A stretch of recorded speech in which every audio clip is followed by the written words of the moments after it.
Sebelum lanjut, silakan klik like, share, dan subscribe channel ini, agar Anda tidak ketinggalan petuah Primbon Jawa tentang rezeki dan nasib hidup. Mari kita mulai. Tidak semua manusia dilahirkan dengan jalan hidup yang ringan. Sebagian lahir membawa cahaya lembut. Sebagian lagi lahir membawa energi keras yang mengguncang alam. Mereka yang terlahir dalam weton pahing termasuk golongan yang terakhir. Dalam Primbon Jawa kuno, pahing bukan weton biasa. Ia disebut sebagai weton panas, berat, dan penuh tekanan gaib. Sejak bayi menghirup udara dunia, orang pahing sebenarnya sudah menarik perhatian semesta, bukan perhatian biasa, melainkan perhatian penuh ujian. Banyak anak weton pahing tumbuh dengan pengalaman yang sama. Hidup terasa lebih sulit dibanding saudara atau teman sebayanya. Bukan karena mereka malas, bukan pula karena takdir buruk semata, melainkan karena energi lahirnya terlalu kuat untuk dunia yang rapuh. Primbon menyebutkan, aura pahing sering memantul keras ke lingkungan sekitar. Orang-orang sensitif akan merasa tidak nyaman, orang-orang lemah batinnya akan merasa terancam, dan orang-orang berhati kotor akan merasa tersinggung tanpa sebab. Inilah mengapa sejak kecil, weton pahing sering dicap, keras kepala, tidak penurut, pembawa masalah, bahkan disebut anak kutukan. Padahal sesungguhnya, mereka hanya terlalu jujur di dunia yang penuh kepalsuan. Energi pahing ibarat api. Jika salah tempat, ia dianggap berbahaya. Namun jika ditempa dengan benar, api itu mampu menjadi penerang sekaligus pelindung. Sayangnya, tidak semua orang memahami hal ini. Bahkan keluarga sendiri kerap salah membaca tanda-tanda. Saat masalah muncul, weton pahing sering menjadi sasaran. Bukan karena ia bersalah, melainkan karena ia kuat menanggung beban yang orang lain tak sanggup pikul. Inilah awal mula munculnya istilah, kutuk pahing. Sebuah sebutan keliru yang diwariskan turun-temurun oleh mereka yang gagal memahami rahasia semesta. Primbon menegaskan, kutuk itu bukan hukuman, melainkan proses pemurnian. Semesta tidak memberi ujian berat pada jiwa lemah. Justru mereka yang dipersiapkan untuk peran besar, akan ditempa sejak dini dengan kesulitan, kesepian, dan penolakan. Maka jika Anda weton pahing dan merasa hidup selalu terasa lebih berat, itu bukan tanda Anda kalah. Itu tanda bahwa takdir Anda belum selesai bekerja. Bab ini adalah gerbang awal. Gerbang menuju pemahaman bahwa apa yang Anda sebut kutuk, sebenarnya adalah berkat yang belum membuka wajah aslinya. Banyak orang weton pahing tumbuh dengan satu pertanyaan yang terus menghantui pikirannya. Mengapa aku selalu disalahkan? Mengapa niat baikku justru berbuah kebencian? Dalam Primbon Jawa, kebencian yang dialami weton pahing bukanlah kebetulan, apalagi nasib sial tanpa makna. Semua itu memiliki sebab gaib yang sangat dalam. Weton pahing membawa energi kejujuran mentah. Jujur yang tidak dibungkus basa-basi, lurus tanpa topeng, dan tegas tanpa sandiwara. Di dunia yang penuh kepura-puraan, kejujuran semacam ini bukanlah anugerah, melainkan ancaman. Primbon menyebutkan, aura pahing mampu membakar topeng manusia. Orang yang menyimpan niat licik akan merasa tidak nyaman.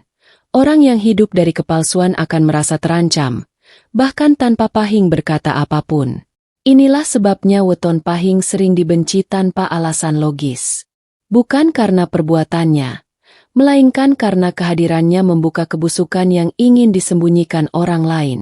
Dalam pergaulan, pahing sering dianggap sombong padahal ia hanya pendiam.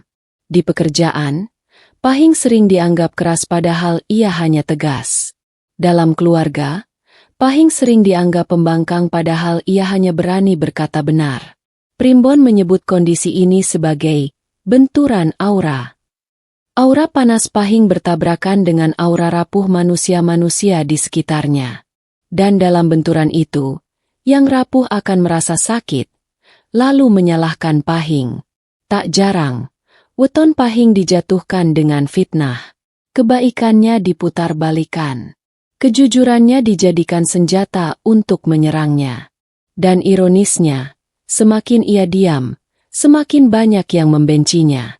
Namun Primbon memberi peringatan penting. Jangan pernah mencoba mengubah jati diri Pahing demi diterima manusia. Karena semakin Pahing berpura-pura lembut, semakin jiwanya terkikis. Dan semakin ia menekan sifat aslinya, semakin berat beban hidupnya. Kebencian manusia bukan tanda kesalahan. Justru itu tanda bahwa energi Pahing sedang bekerja membersihkan lingkungannya.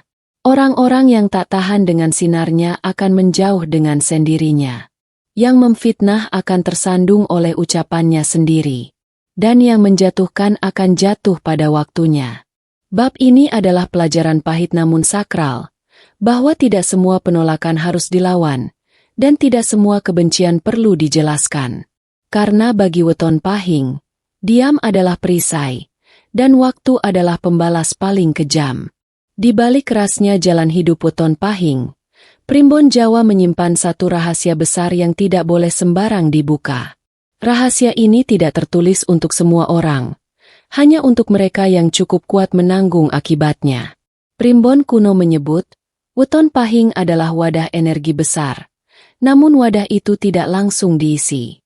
Berbeda dengan weton lain yang rezekinya mengalir sejak muda, Pahing justru mengalami kekosongan panjang, seolah-olah hidupnya selalu kurang, selalu tertahan, selalu hampir berhasil namun gagal di detik terakhir. Banyak yang mengira ini nasib buruk. Padahal sesungguhnya, ini adalah sistem pengamanan gaib. Energi Pahing terlalu kuat jika dilepas tanpa kendali. Jika rezeki besar diberikan saat mentalnya belum matang, jiwa Pahing bisa hancur oleh kesombongan, amarah, dan nafsu kekuasaan. Karena itulah semesta menahan segalanya. Primbon menyebutkan bahwa weton Pahing dijaga oleh kekuatan alam keras, sering disebut sebagai energi penempaan. Bukan hodam pemanja, melainkan penjaga yang kejam namun adil. Penjaga ini bekerja diam-diam, menggagalkan rencana yang belum waktunya, menjauhkan Pahing dari keberhasilan palsu, mematahkan jalan pintas yang berbahaya. Itulah sebabnya banyak Pahing merasa hidupnya seperti berputar di tempat. Padahal sebenarnya ia sedang diputar ke arah yang benar, meski terasa menyakitkan. Rahasia terbesar dari weton Pahing adalah ini, rezekinya tidak mengalir, tapi meledak. Saat usia matang, ketika batin telah keras, emosi terkendali, dan kesabaran terbentuk, barulah pintu-pintu yang selama ini tertutup mulai terbuka satu persatu. Rezeki datang dari arah yang tak masuk akal. Pertolongan muncul dari orang yang tak disangka. Musuh jatuh bukan karena diserang, melainkan karena salah langkah sendiri. Inilah fase ketika banyak weton Pahing berkata, semua penderitaan dulu ternyata ada gunanya.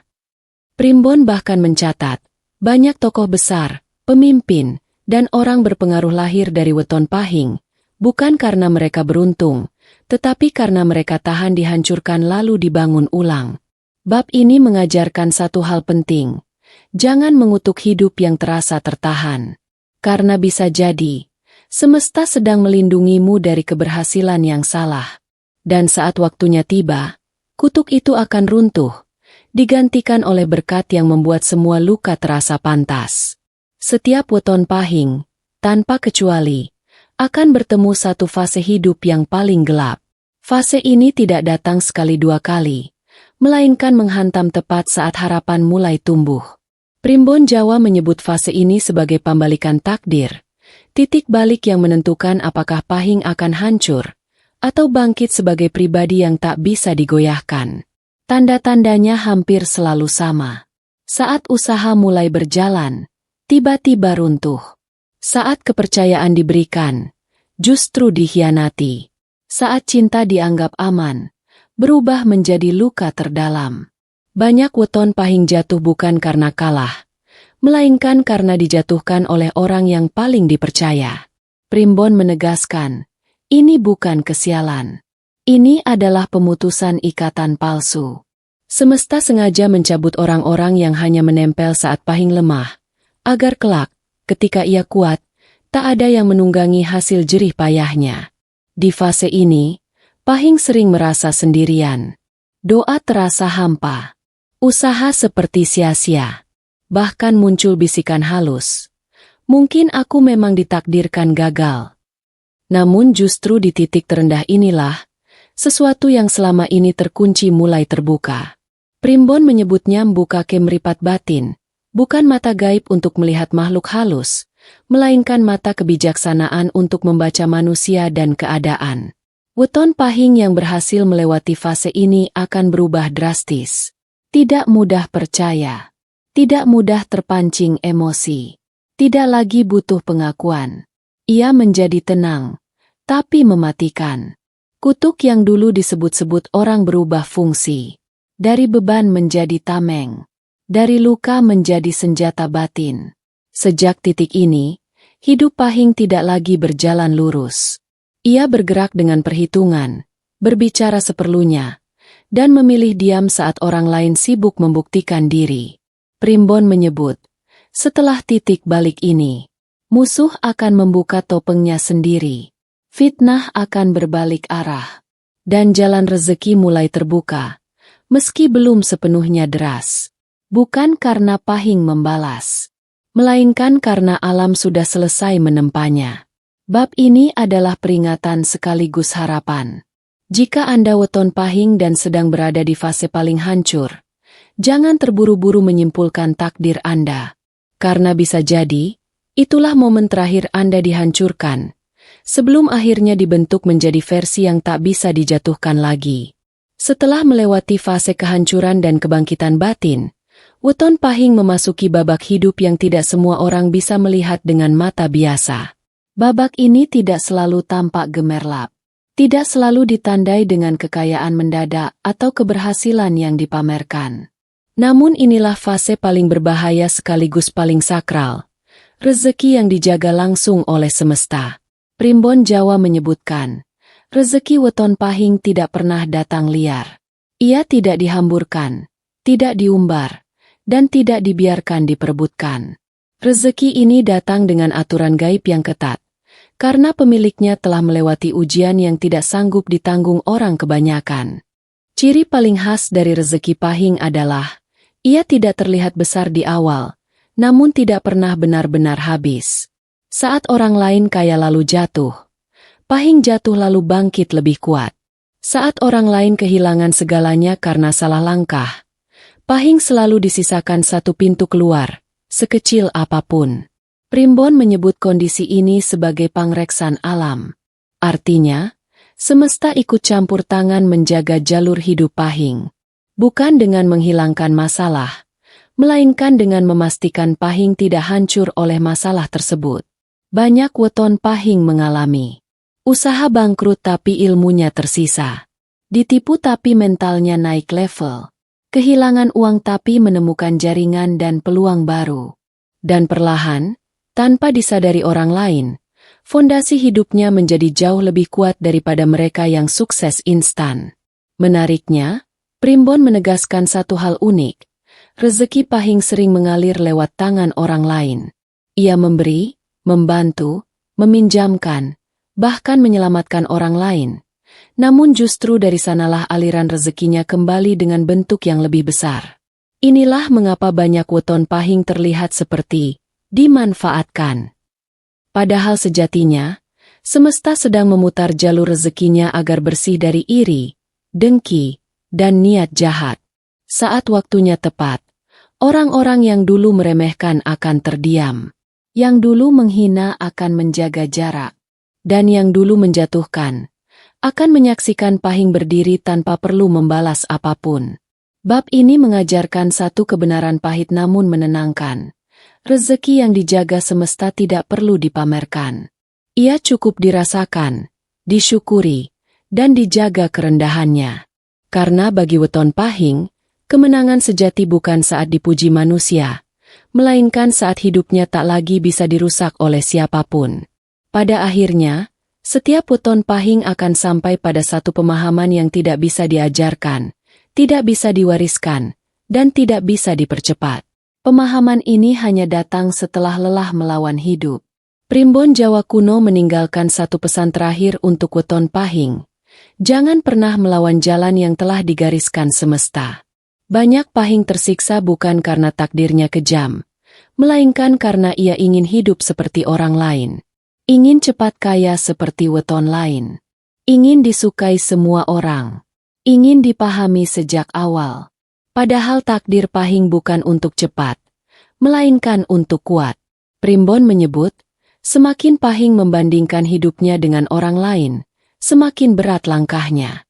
Namun saat ia berhenti melawan, berhenti iri, dan berhenti memaksa semesta, disitulah hidup mulai terasa ringan, meski masalah belum sepenuhnya hilang. Weton Pahing ditakdirkan berjalan sendiri lebih lama.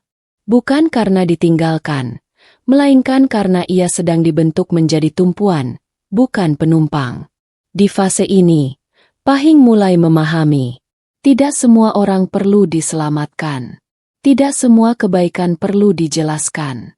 Tidak semua luka perlu diceritakan. Ia memilih diam bukan karena kalah, melainkan karena sudah tahu kemana arah hidupnya.